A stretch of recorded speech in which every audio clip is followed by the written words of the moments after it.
In Guatemala, the Supreme Electoral Tribunal will announce the results of the general elections 2 weeks after the voting day. Russia announced NATO of returning to Cold War schemes after the results of the last summit held in Lithuania. Iranian President Ibrahim Raisi arrived in Uganda and met with his counterpart Yoweri Museveni.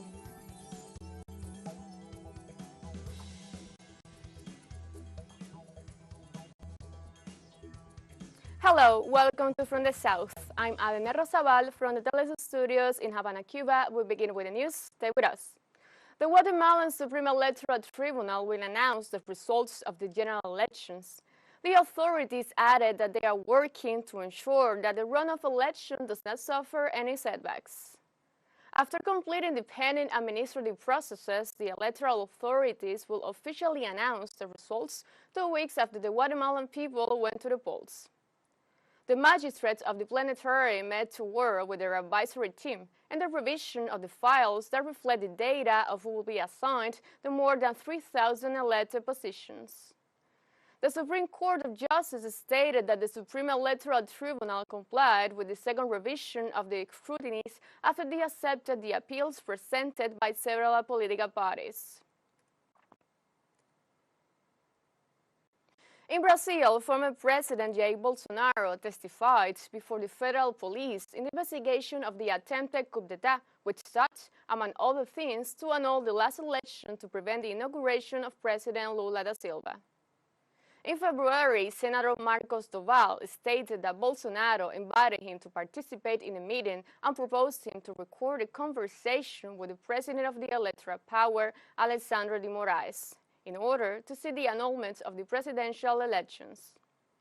Likewise, one of Doval's versions states that the proposal of a coup attempt came from the former president Jair Bolsonaro.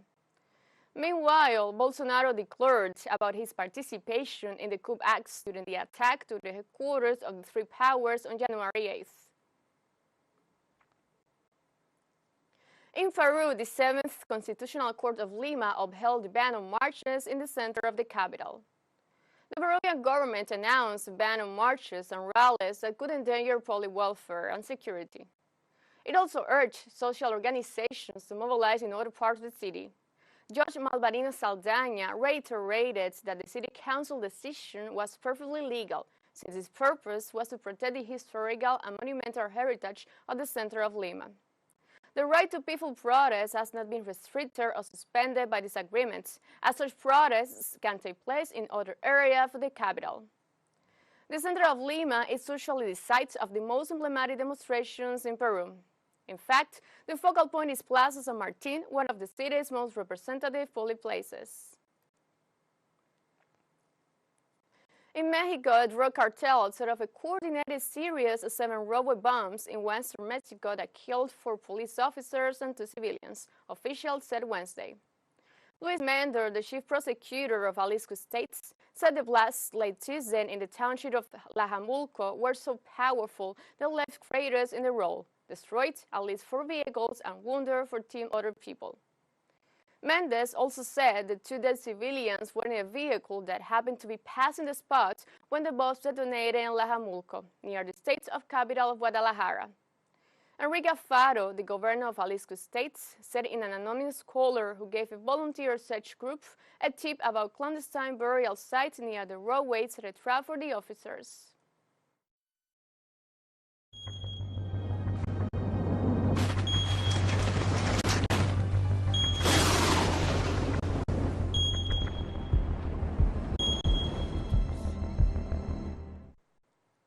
Colombia's Environment Minister Susana Mohamed said during a press conference on Wednesday that her country reduced deforestation by 29% between 2021 and 2022.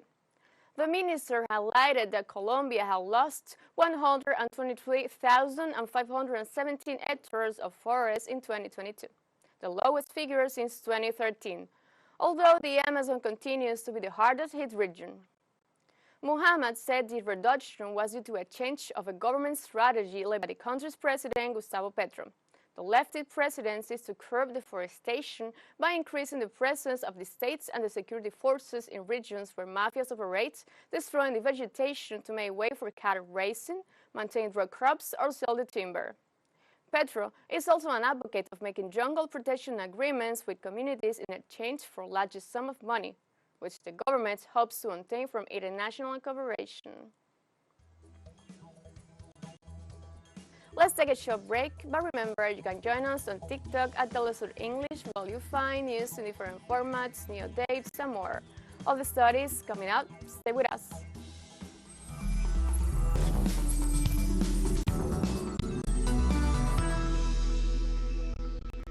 Welcome back.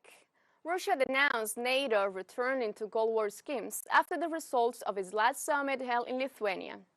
In this context, Moscow affirmed that it will increase its defense capabilities to respond with all means to the decision of the war marine entity.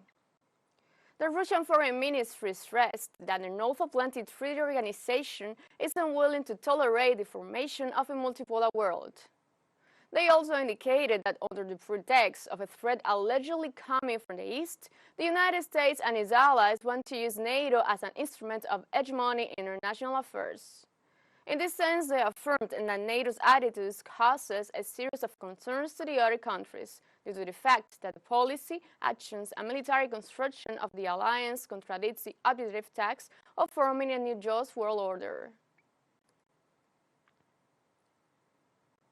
UN Secretary General Antonio Guterres sent a letter to Russian President Vladimir Putin on July 11th, proposing a way forward for the implementation of the Russian part of the Green Deal. According to a spokesman for the Secretary General, Stefan Dujarric, the proposal aims at removing hurdles affecting financial transactions through the Russian Agricultural Bank, a major concern expressed by the Russian Federation, and to simultaneously allow for the continued flow of Ukrainian grain through the Black Sea. On July 22, 2022, a package of documents on the supply of food and fertilizers to the international market was signed in Istanbul. Russian Foreign Minister Sergei Lavrov said that earlier the extension of the grain deal was out of the question unless the Russian package of the Istanbul agreements was enforced, adding that the deal will still be implemented only regarding the supply of Ukrainian grain. The spokesman for UN Secretary General Stefan Dujarric said that vulnerable people around the world remain being his main concern and that he will do everything possible for the ratification of the agreement. His part, the Secretary General will continue to stress the critical importance of food and fertilizer exports from both the Russian Federation and Ukraine to global food security. His overriding concern remains for vulnerable people around the world who stand to lose the most from any unraveling of the Istanbul arrangements and a likely subsequent rise in global food and fertilizer prices. The Secretary General remains engaged with all relevant parties on this issue and expresses his willingness to further engage on his proposal with the Russian Federation. In Switzerland, the Human Rights Council of the United Nations organization condemned the burning of the Quran in Sweden. The Council issued this resolution rejecting the act of burning the Quran and other acts of religious hatred in the region, although some countries expressed that it will be an abuse of freedom of expression. It also stated that this decision was adopted after debate requested by Pakistan on behalf of several countries of the Organization of Islamic Cooperation following the incident of the burning of the Quran in front of a mosque in Stockholm.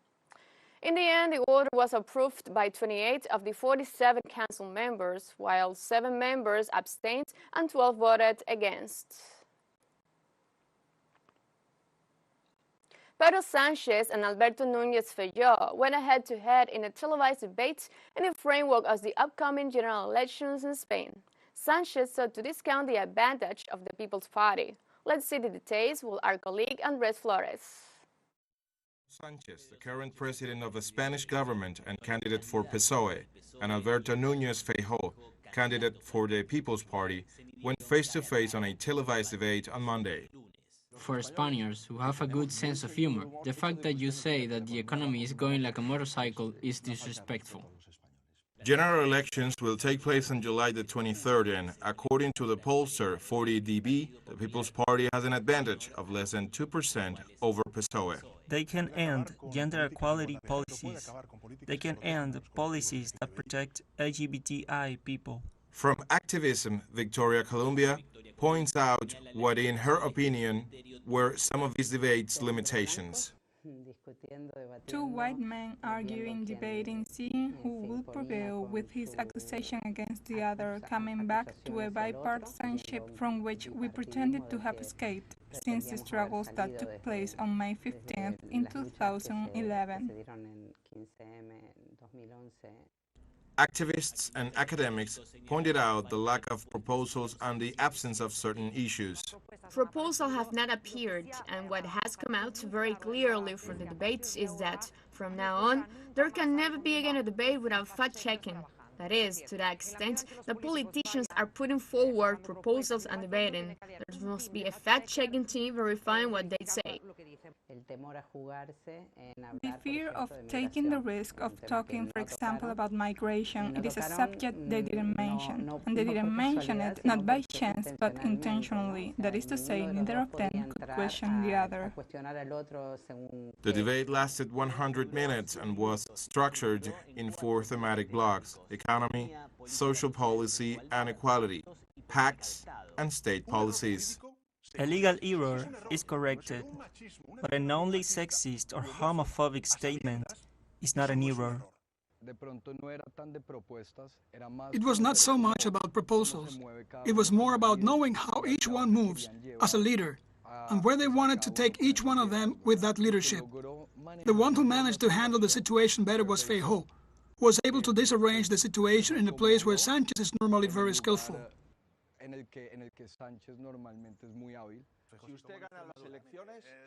If you win the elections, I will facilitate your investiture. He got him out of line on some points on which he is very strong, such as the only yes means yes issue, such as the feminism issue. And somehow, Sanchez's strategy was clear. The idea of awakening the fear in the democratic Spaniards of a possible alliance with the extreme right. But I think that this strategy is good, but in the debate, it has been a bit exaggerated. Normally in debates, it is asked if there is a winner or loser, and in this case, I will say that there have been 2 losers. Andrés Flores, teleSUR, Barcelona. And China has criticized the International Atomic Energy Agency decision to support Japan's plan to dump treated water from the Fukushima nuclear power plant. Chinese Foreign Ministry spokesman Wang Wenbin has urged the Japanese authorities not to release the treated water into the sea, sparking widespread international concern.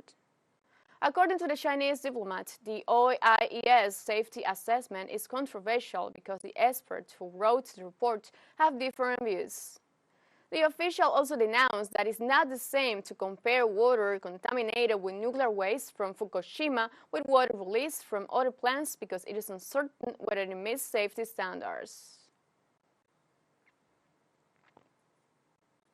The government of the Democratic People's Republic of Korea said that the intercontinental ballistic missile launched on Wednesday was a Hwasong-18, marking a potential new round of confrontation with Washington and its allies. The missile's 74-minute flight time represents a marginal advancement on the ones tested by the Northeast Asian nation in March and April of this year, both of which were also intercontinental ballistic missiles, with enough range to potentially hit the continental United States. Wednesday's launch, which landed in waters near Japan, comes after early this week Pyongyang threatened to shoot down the U.S. military reconnaissance after aircraft engaging in what it called hostile espionage activities near its territories. We have a second short break coming up, but before, we invite you to visit our YouTube channel at teleSUR English. There you'll be able to rewatch our interviews, top stories, special broadcastings, and more. Hit the subscribe button and activate the notification bell to stay up to date on the world's more recent events. Final short break, don't go away.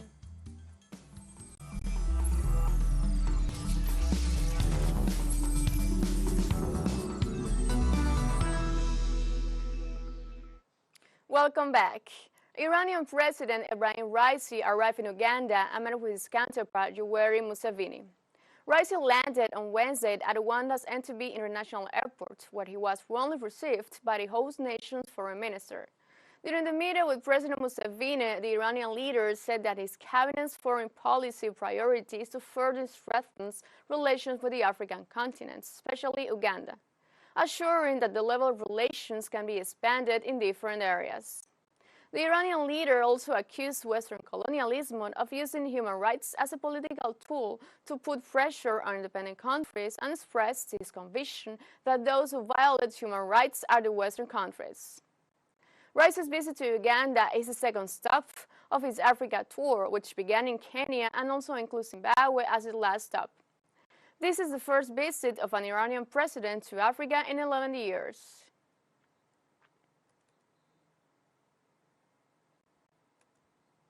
The head of the UN mission in Sudan, Volker Perthes, said the Sudan conflict could turn into an ethnic and tribal civil war as war incites several efforts to recruit fighters.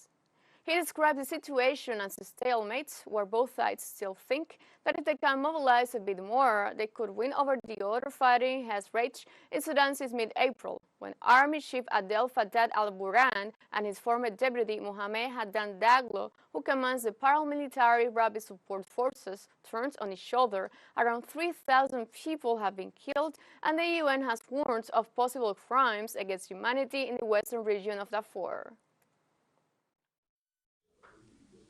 Both parties cannot, or so it seems, win militarily with what they have in terms of manpower. So both parties have been recruiting beyond their own formations on an ethnic basis, a tribal basis, or even an ideological basis. So here we are at the verge of this war between two military formations morphing into an ethnicized and tribalized civil war. So that none of the parties has been able for the last 3 months to win a decisive victory. If you look at the map in Khartoum, it's almost unchanged from what it was on 16 April or so. So this stalemate is not a mutually hurting stalemate, so that both parties would feel obliged or forced to enter into negotiations. It is a stalemate where both sides still think that if they can mobilize a bit more, if they can resupply themselves better, they could win over the other side. The head of the UN mission in Sudan also referred to the last meeting held in Cairo to bring together all the countries affected by the conflict in order to achieve a unified position.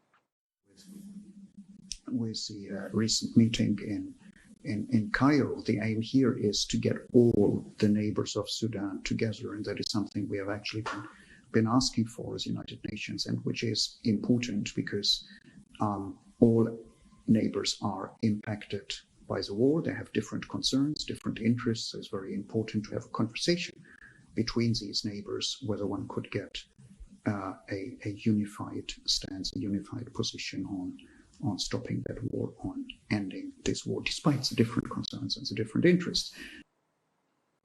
In Kenya, deaths rose to 375 after religious fasting in the Shakahola forest, Kilifi. Authorities performed an exhumation of 12 more bodies related to the cult and religious fasting carried out in lands linked to Paul Mackenzie. Officials also confirmed that around 253 DNA samples have been taken. Finally, this exhumation phase resumed after a 2-week pause by pathologists and homicide detectives. Officials added that the number of deaths could increase. On Wednesday, the mass shooting in South Africa left 6 people dead and 4 wounded when 3 men entered the yard of a home and opened fire. 3 shootings happened Tuesday night in the township of Wakanabule, near the town of Kariega in the Eastern Cape province. The suspects have not been arrested and a search was underway. South Africa has one of the highest homicide rates in the world, and at least 2,629 people were killed with a firearm in the first 3 months of this year, according to official crime statistics. That's a rate of 30 people a day. And police said 5 men and women are killed in Tuesday's shooting, and a woman was among the wounded. We have come to the end of this news brief. You can find this and many other stories on our website at telesurenglish.net. And join us on social media, Facebook, Twitter, Instagram, Telegram, and TikTok. For TeleSUR English, I'm Irene Rosabal. Thank you for watching.